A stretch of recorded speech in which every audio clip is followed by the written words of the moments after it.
Stop! Don't touch him! He'll die!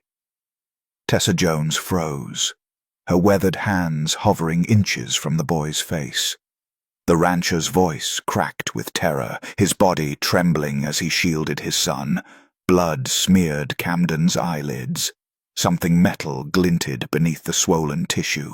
The room reeked of fear and desperation. "Mr. Hughes," Tessa said quietly, "if I don't remove what's in there, your son will never see again." Elijah Hughes staggered backward, his face ashen. "You don't understand. Everyone who's tried has made it worse." Deadwood, 1885. The frontier town had seen its share of horrors, but this was different. Camden Hughes, the 7-year-old son of the territory's wealthiest rancher, had been blind for 14 months. No doctor could explain it. No medicine could cure it. And now, an aging midwife with trembling hands was their last hope.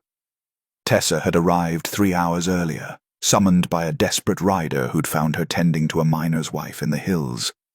She'd never treated blindness before, but when she'd examined Camden's eyes under lamplight, she'd seen something that made her blood run cold. Something deliberately placed, cruelly hidden. "Mr. Hughes," she said, meeting his terrified gaze. "I've delivered 200 babies in this territory. I've sewn up gunshot wounds and amputated frozen limbs. But I've never seen anything like this." Elijah's voice broke. "Then what is it?" Tessa looked at Camden, who sat perfectly still, his small hands clenched. Someone did this to him on purpose. If stories like this remind you why truth matters, even when it's buried deep, then maybe this channel deserves a place in your journey. We're not here for numbers. We're here because some voices were never meant to be forgotten. If that means something to you, let us know where you're watching from. The silence that followed was suffocating.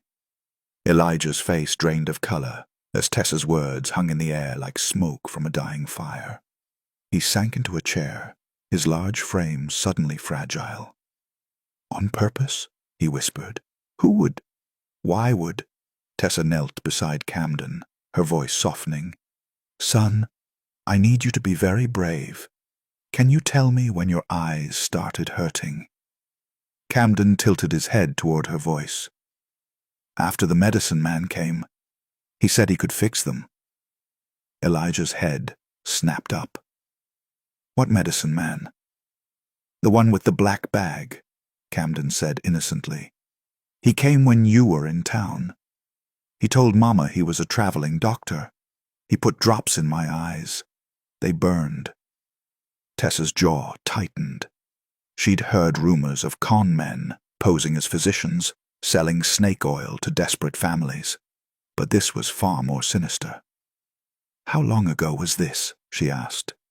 14 months, Elijah said bitterly. "Right before Camden lost his sight completely. My wife, God rest her, she died believing she'd failed him. She let a stranger into our home."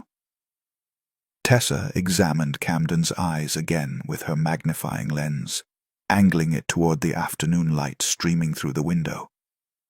There, embedded deep within the tissue, were 2 tiny metal fragments, deliberately placed to destroy the optic nerves, slowly. "Mr. Hughes," she said carefully, "these aren't accidents. These are instruments. Surgical tools designed to cause blindness over time." Elijah stood abruptly, his fists clenched. "I'll kill him." "First," Tessa said firmly, "we save your son." Tessa worked quickly, boiling water and sterilizing her instruments over the wood stove. Camden sat on the kitchen table, his legs dangling, his face unnaturally calm for a child about to undergo surgery. "Will it hurt?" he asked. "A little," Tessa admitted, "but I'll be as gentle as I can." Elijah paced the room like a caged animal, his mind racing. Who was he? This medicine man. Camden, Tessa said. "Do you remember what he looked like?" The boy hesitated. "He had a scar. Here." He traced a line down his left cheek. "And he smelled like tobacco and peppermint." Elijah stopped pacing. His face went rigid. "Nathaniel Cormack." Tessa looked up sharply. "You know him?" "He's not a doctor," Elijah said through clenched teeth. "He's a land speculator. He's been trying to buy my ranch for years. When I refused, he threatened me, said I'd regret it." Tessa's blood ran cold. This wasn't just cruelty. It was revenge. Cormac had blinded Camden to break Elijah, to force him into selling his land. "Where is he now?" she asked. "Probably in Deadwood," Elijah said bitterly, "living in the Grand Hotel like he owns the town." Tessa laid out her instruments, fine tweezers, a scalpel, clean cloths. "Then we'll deal with him after. Right now, Camden needs me."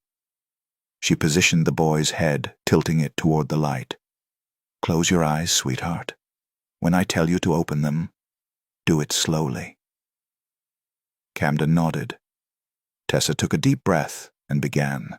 The first fragment came out cleanly.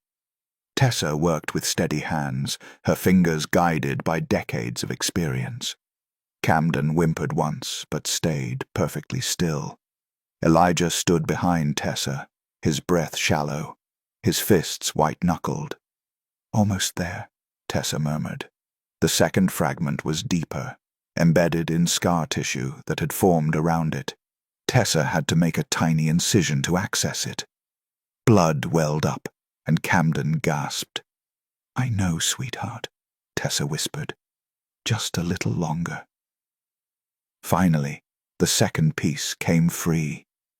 Tessa held it up to the light, a cruel, tiny needle designed to pierce and destroy. She dropped it into a metal dish with a sharp clink. "It's done," she said. Elijah exhaled shakily. "Will he see again?" "We won't know until the swelling goes down," Tessa said honestly. "But I removed everything. If there's no permanent damage, he should recover." She bandaged Camden's eyes gently, wrapping clean cloth around his head. "You'll need to keep these on for 3 days. No peeking." Camden nodded solemnly. Elijah lifted his son into his arms, holding him tightly. "Thank you," he whispered to Tessa. "I don't know how to repay you." "You don't," Tessa said. "But you do need to deal with Cormac." Elijah's expression darkened. "I will." Tessa gathered her instruments, her mind already turning. She'd seen evil before, men who stole, men who killed, but this was different. This was calculated, patient cruelty designed to destroy a family slowly. "Mr. Hughes," she said quietly, "we need proof. Without it, Cormac walks free." Elijah's jaw tightened. "Then we'll get proof." 3 days passed. Camden stayed indoors, his world reduced to sounds and touch. Tessa visited daily, checking for infection, changing bandages. Elijah barely slept, his mind consumed with vengeance. On the third evening, Tessa returned to remove the bandages. The sun was setting, casting golden light through the windows. Camden sat perfectly still as Tessa unwrapped the cloth. "Ready?" she asked, gently. Camden nodded. Tessa peeled away the final layer. Camden blinked once, twice. Then his eyes focused on her face, and he gasped. "I can see you," he whispered. Elijah choked back a sob. "Camden?" The boy turned toward his father's voice and smiled. "Papa, you look older than I remembered." Elijah laughed through his tears, pulling Camden into his arms. "You're back. You're really back." Tessa watched them, her own eyes damp, but her mind was already moving forward. Cormac had to answer for this, and she knew exactly how to make him. "Mr. Hughes," she said quietly, "I need you to trust me. We're going to set a trap." Elijah looked at her, his expression hardening. "What do you need?" "A rumor," Tessa said. "Let it slip that Camden's condition worsened, that I failed, that you're desperate enough to meet with Cormac to discuss selling the ranch." Elijah's eyes gleamed with understanding. "And when he comes?" "We'll be waiting," Tessa said. Some stories don't end with the healing. They end with the reckoning. If you've stayed this long, it's because you understand that justice isn't always loud. Sometimes it's quiet, patient, and inevitable. If that's the kind of story you believe in, let us know where you're watching from. This matters more than you think. Word spread quickly through Deadwood. Elijah made sure of it. He visited the saloon, the general store, the telegraph office, each time letting slip that Camden was dying, that Tessa's surgery had failed, that he was considering Cormac's offer. Within 2 days, Nathaniel Cormac sent a message requesting a meeting. Tessa read the letter aloud in Elijah's study. "He wants to meet tomorrow evening, at the ranch, alone." Elijah's smile was cold. Perfect. They prepared carefully. Tessa hid in the study, positioned behind a curtain where she could hear everything. Elijah rehearsed his lines, practicing desperation, grief, defeat. Camden, now fully recovered, stayed upstairs with the housekeeper, out of sight. When Cormac arrived the next evening, he looked exactly as Camden had described. Tall, lean, with a jagged scar down his left cheek. He carried himself with arrogant confidence, a man who believed he'd already won. "Mr. Hughes," he said smoothly, extending his hand. "I'm sorry to hear about your son." Elijah didn't take his hand. "Let's get to business." Cormac smiled. "Of course. I'm prepared to offer you $15,000 for the ranch. Cash. Immediate transfer." "That's half what it's worth," Elijah said bitterly. "True," Cormac said, "but you're in no position to negotiate. Your son is dying. You need money for doctors, for—" "He's not dying," Elijah interrupted. Cormac's smile faltered. "Excuse me?" Elijah's voice turned to ice. "He's upstairs. Fully recovered. Thanks to the woman you tried to discredit." Cormac's face went pale. "I don't know what you're—" "Save it," Elijah said. "We know what you did." Cormac's composure cracked. He took a step backward, his hand moving toward his coat. "You're making a serious accusation." "And I can prove it," Tessa said, stepping out from behind the curtain. Cormac spun toward her, his eyes wide. "You." Tessa held up the metal fragments in a glass vial. "Surgical instruments. Deliberately placed in a child's eyes to cause blindness. I removed them myself." Cormac's jaw tightened. "That proves nothing. You could have planted those." "I also have Camden's testimony," Tessa said calmly. "He remembers you, the scar, the tobacco and peppermint, the black bag." Cormac laughed bitterly. "The word of a child against mine? I'm a respected businessman. No one will believe—" "They'll believe the sheriff," Elijah said. Cormac froze. "I sent for him 2 days ago," Elijah continued. "He should be arriving any moment." As if on cue, heavy footsteps sounded on the porch. The door opened, and Sheriff Tom Briggs stepped inside, his weathered face grim. "Mr. Cormac," he said quietly, "we need to talk." Cormac's arrogance shattered.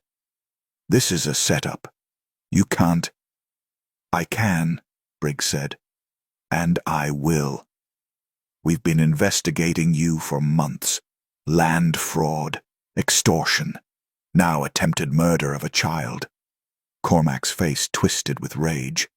"You have no idea who you're dealing with. I have connections, lawyers, money. You'll never make this stick." Briggs stepped closer, his voice dropping to a dangerous whisper. "Try me." For the first time, Cormac looked genuinely afraid. The trial took place 3 weeks later in Deadwood's makeshift courthouse. The room was packed. Ranchers, miners, townsfolk, all eager to see justice served. Cormac sat at the defendant's table, flanked by 2 expensive lawyers from Denver. Tessa testified first, describing the fragments she'd removed, the surgical precision required to place them. She held up the vial for the jury to see. "These weren't accidents," she said firmly. "They were weapons." Camden testified next, his small voice clear and steady. He described Cormac's visit, the drops that burned, the gradual loss of sight. The courtroom was silent except for the sound of his words. Elijah testified last, his voice shaking with controlled rage. "He tried to destroy my son to take my land.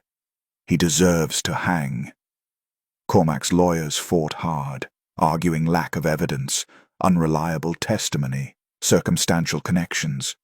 But the jury wasn't swayed. After 2 hours of deliberation, they returned with a verdict. Guilty on all counts. The judge sentenced Cormac to 20 years in territorial prison. As the bailiff led him away, Cormac turned to Elijah, his face twisted with hatred. "This isn't over," he spat. Elijah met his gaze steadily. "Yes, it is." Outside the courthouse, Tessa found Elijah and Camden standing in the afternoon sunlight. Camden was watching a bird soar across the sky, his eyes bright and clear. "Thank you," Elijah said quietly, "for everything." Tessa smiled. "I just did what needed to be done." "You did more than that," Elijah said. "You gave my son his life back." In the weeks that followed, life slowly returned to normal. Camden's sight remained strong, his recovery complete. Elijah hired extra ranch hands, expanding his operations. Tessa returned to her work, delivering babies and tending to the sick across the territory. But something had changed between them. A connection forged in crisis, deepened by shared purpose. Elijah found excuses to visit Tessa's cabin, bringing her supplies, checking on her health, asking her advice on Camden's care. Tessa, for her part, found herself looking forward to his visits more than she cared to admit. One evening, as the sun set over the Black Hills, Elijah arrived at her cabin carrying a basket of food. "I thought you might be hungry," he said. Tessa smiled. "You thought right." They ate together on her porch, watching the sky turn gold and crimson. Camden chased fireflies in the yard, his laughter echoing through the trees. "He's a good boy," Tessa said. "He is," Elijah agreed. "Thanks to you." Tessa shook her head. "I just removed what was hurting him. He did the rest." Elijah was quiet for a moment. Then he said, "Tessa, I've been thinking. Camden needs a mother. And He hesitated. "I need someone who sees the world the way you do." Tessa looked at him, her heart racing. "Elijah?" "I'm not asking for an answer now," he said quickly. "I just wanted you to know. When you're ready, if you're ever ready, I'll be here." Tessa smiled, her eyes damp. "I'll think about it." But deep down she already knew her answer. 6 months later, Tessa Jones became Tessa Hughes in a quiet ceremony on the ranch. Camden stood beside his father, beaming with pride. The few guests included Sheriff Briggs, the ranch hands, and a handful of townsfolk who'd come to respect Tessa's quiet strength. As the preacher spoke, Tessa looked at Elijah and saw not just a husband, but a partner. Someone who valued her skill, her courage, her heart. When it was over, Camden threw his arms around Tessa, Does this mean you're my mama now? Tessa knelt beside him, tears streaming down her face. If you'll have me, Camden grinned. I can see you, Mama.